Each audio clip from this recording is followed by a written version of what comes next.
开始组这个乐团，一直到现在，我说我可以当千万富婆了，真的烧掉1000万了。对，我已经房子卖掉很多栋。稍作观察可以看出，庄宏如把钱花哪儿去了？像这些，这是最原始的客家服，这个是最新的改良版。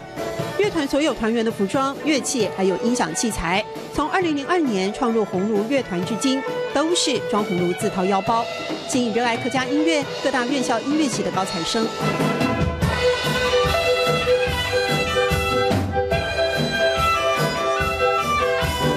客家真的是要一直的去传承，我尽量是推他们出去表演。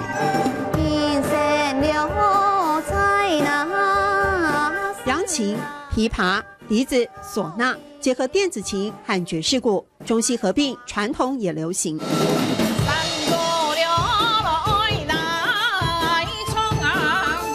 借由重新编曲，客家山歌有年轻样貌，海外表演邀约不断。客家做的动作面向，我都加的有想法。啊，这是海陆腔，客家可以很多元，我们加了一点想法。之前我们说客家做的动作面向，爱丢加丢想法。台风啊！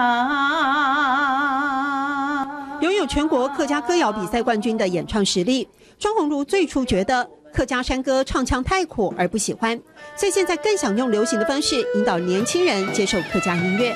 这是我爸爸的家当，因为我爸爸是做八音的，2只手可以把这些全部乐器全部都玩到。如今儿子、女儿也接棒扎根，2代串联，实现传承客家音乐的心愿。客家做的动作面向，爱丢加丢的想法。客家做的动作面向，爱丢加丢的想法。谢谢宗仪老师。